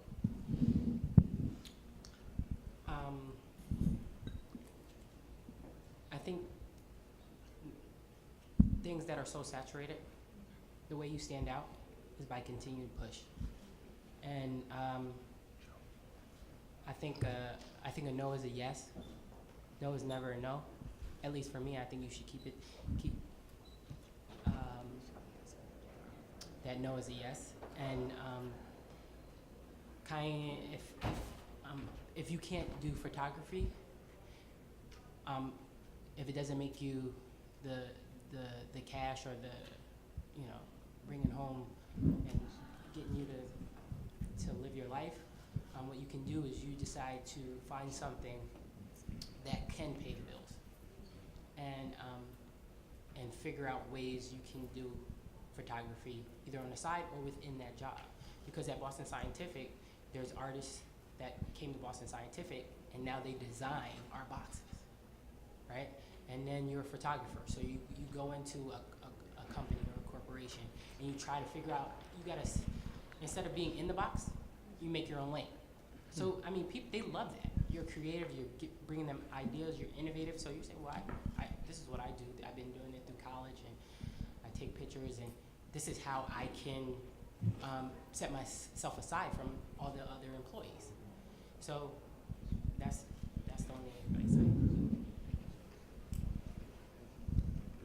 Okay, thank you. Leon Peace, I'm a former contract advisor. But my question is, in terms of life after the game, what specific advice would you give to a current player who's would lay the groundwork for ownership of a team afterwards? In other words, as you travel from city to city, are there people that they should get to know? Are there meetings they should be aware of? Are there just within the arena in which they practice, are there people they should get to know just to lay the groundwork so that after the game they have a position, they're in a position, say like Mr. Durant, to buy a team and you know, go on the other side of the contract negotiation? How can you help somebody buy a team?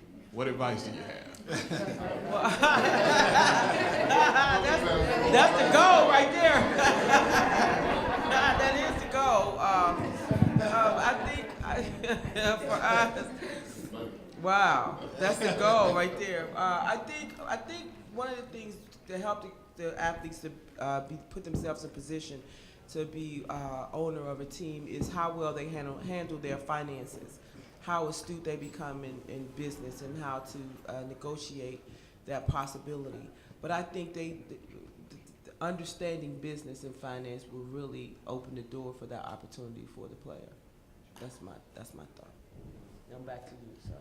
No, and so I heard Magic Johnson speak a couple years ago at Ron Brown Scholarship Foundation, and the thing he talked about was definitely meeting people, getting mentors. I mean, he said Ron Brown was one of his earliest mentors. You know, but being educated financially, being a good citizen. I mean, and probably Joe could probably talk about it a lot as well.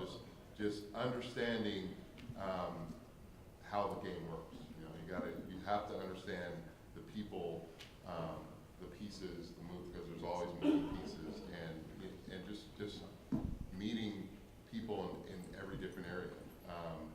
Money is always going to be the key component. You know, you have to have enough money you have to have the money, or you have to have the large personality that the ownership group wants. From what I've seen.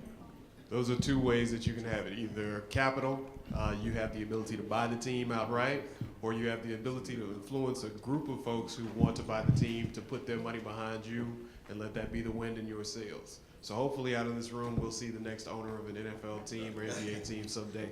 I'll go next. The real MVP. All right, we have one last question, and then we're going to allow Representative Lawson to close us out. Last question. I'm Dr. Shirley Marks. I'm a psychiatrist, and I do apologize for coming in late. So I don't know if this topic has been covered or not. But when I saw your topic, what was it, life after? Sports, right. I don't know whether or not there's enough emphasis on mental health within professional sports. And I'm a member of the Black Psychiatrists of America, a member of the National Medical Association, and we huddle and talk about this, and there are very few persons who look like me who are assisting.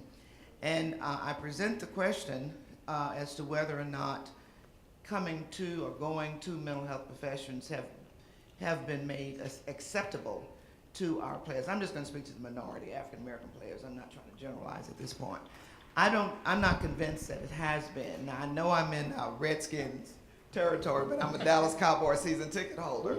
And so I'm going to walk out back. But at any rate, you know, I just want to bring up some issues that are in the current news with Zeke's issues. And it's not about the legal. I'm talking about whether or not there should have been some mental health professional input. Manziel, although they don't talk about Tyler. I'm from Tyler, Texas. His grandparents lived there. I'm convinced that it was more than just a spoiled rich boy. There are some other issues that were there. In the USA Today paper, Aaron Hernandez has CTE at the age of 27. And so I retired from private practice, but also retired from the VA. So I do traumatic brain injury examinations. So there's just more to it than just having a concussive 2 weeks off and you have your neurological exams. Whether or not people are continuously either being assessed while they're playing for mental health issues and life after the sports.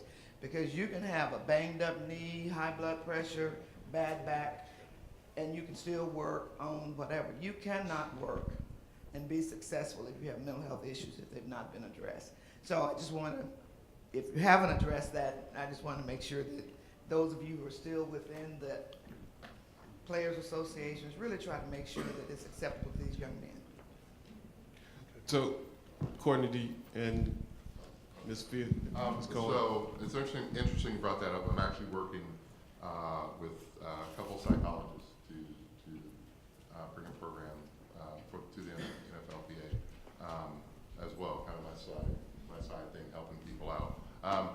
The interesting thing I was talking with the two professors about is athletes, they're brought up in kind of a culture in a society, and they're brought up in the locker room culture, again, from ages 8 till 22 or 30 and beyond.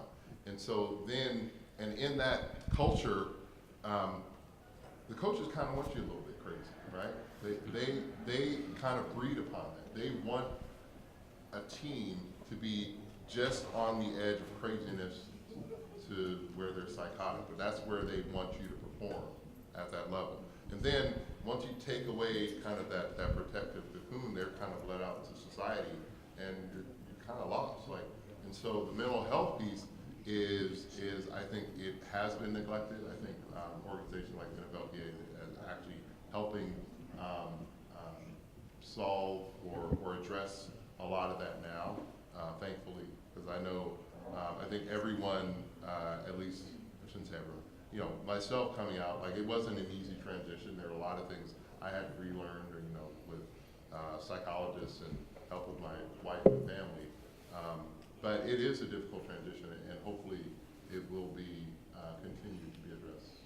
Please, I'm a psychiatrist, MD, and I think we all have an educational curve.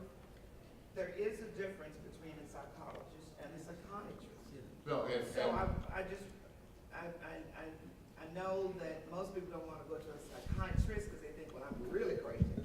But there is a need for both. no, and I obviously they are different. That's who I'm working with.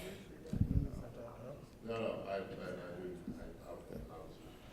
So, Ms. Cohen, I just wanted, I appreciate you bringing that up, and I appreciate you working on that behalf.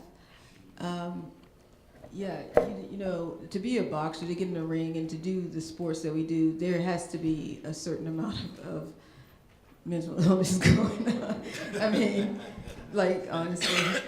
But, you know, when I was actually talking to my husband for that long stretch between not knowing what to do with myself when I stopped boxing, because I literally did not know what to do, and I started literally feeling like I was going through withdrawal and having panic attacks and such. I honestly do think that this has to be addressed, because if, especially young people who have started at 8 years old, boxers who have started at 8 years old, athletes, and then you turn 30 and you're like, that's all I know. What am I supposed to do next? Because you don't really think about doing anything other than what you've done. I mean, I was fortunate enough. I'm a NAVET, as a matter of fact. I did the Navy for 3 years. So it's like I know that there's going to be that moment that you feel like, oh my God, I'm useless. And there's depression that comes after it, and there's a lot. So yeah, to prepare, like if there's anyone in this room who wants to be an athlete, just understand it's not going to last your entire life, and you're going to have to think outside of doing that, and it may have a mental impact on you, especially when you love it so much. It's like a death to a degree, so you have to, you know, seek out mental health. so Which I do. So the one thing I would say as an employee of the NFL Players Association is we fight in our collective bargaining agreement to make sure that players have access to health care during their playing career, and we've even in our last collective bargaining negotiations negotiated for 5 years of post-career health care for guys that play at least 3 seasons in the National Football League. That means that through Cigna, the healthcare insurance provider, they have access to psychiatrists and psychologists if they want to use them. Right, so it goes back to what I was saying earlier about financial advisors, about contract advisors, about people in their circle. If we try to start having this conversation after they're already a full-grown adult and they've already built up the walls of stigma around even having a conversation with a psychiatrist or a psychologist, it will likely be too late to influence them in the same way that we could if we went to a little league football game, middle school football game, a high school football game, and had conversations around why it's okay to talk to someone if you're not feeling okay to play today, and why it's okay for you to not compete if you're not feeling mentally up to it, or if you're experiencing something that you just need to have a discussion about, perhaps even want to have a discussion that may lead to you finding a medical treatment for what's causing you to feel that way. A number of players come into professional sports having never had those conversations.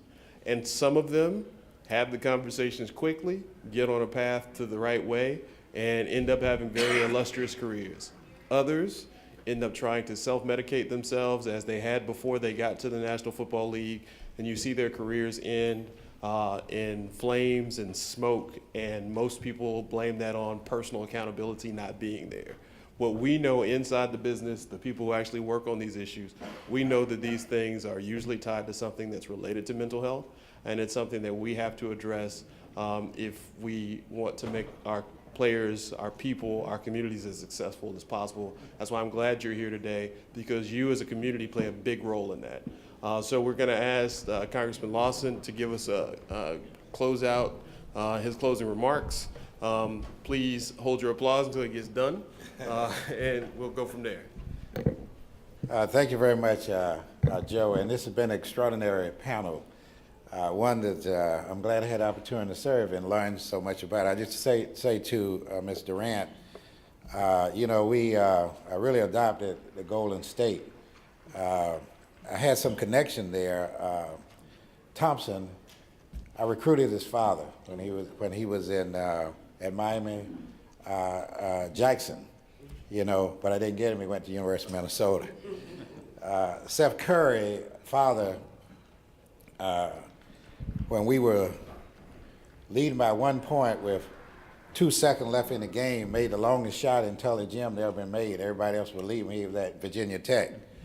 And we said the game was over, took the ball out of bounds, he scored a shot. And so for some reason, I've been tied to those two kids all of these years. And I can't really get away from him. And so I'm so glad I'm next to you, because next year, we can get your son to come to this forum. I'll be able to work with you to make sure that happens. I would like to sincerely thank my staff, Tola, Vince, Margaret, and staff over here, Elmer, you know, and Jenny, for their hard work in the last couple of weeks and really putting this forum together. You know, when you're dealing with athletes, oftentimes it's kind of difficult because they're pulled in so many ways. I remember the time when the psychiatrist asked the question, it was very difficult for me making that transition from athletics. In fact, I made more money from a lawsuit than I did when I was playing. And Old Country Lawyer always told me, up until his claim of fame was that he beat the Atlanta Hawks. You know, country lawyer in the country say, you know, Al, every time we ever see him, he would say we beat the Atlanta Hawks. And I remember saying that his eulogy about a year ago. And for the young people who are here, these are extraordinary times. And I was always told a long time ago that you could do or be whatever you wanted to be if you keep a positive outlook on life. I always felt that, you know, 98% of what we do is based on your attitude.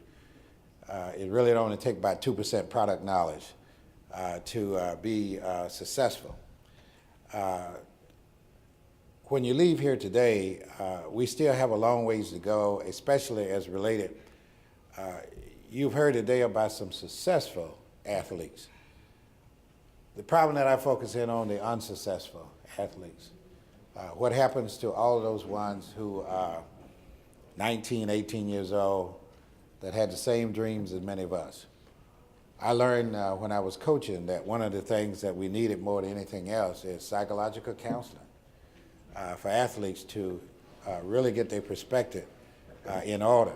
And I encourage universities to be able to do that, to get involved with people who are trained in those areas to help them get their perspective all together. You know, some people say as politicians we need psychological counseling. You know, especially now, some of the things that go on here in Washington, D.C. You know, so, and I would agree with them, you know, that we do need help, a lot of help sometimes, in order to make things happen. There are people that can help all over the place. But I can tell you, when you hear, it was encouraging to hear many people here say that the doorways to success is through education. And it's so true for athletes. You know, I wouldn't be where I am today if it hadn't been for those people pushing you along to make those decisions. And many of you already know about it. And I think it's extremely important that we do things here to make the university change some of the attitude as well as the NBA about these student athletes. And it won't stop. And maybe at the next seminar you'll see that there have been some changes made. I'm proud of what the NBA, what the NFL has been doing, but we have a long ways to go in the NBA. It's not just about making money, even though money is very important. I'm sure that with people like Ms. Durant here, Kevin is going to be okay, you know, after athletics.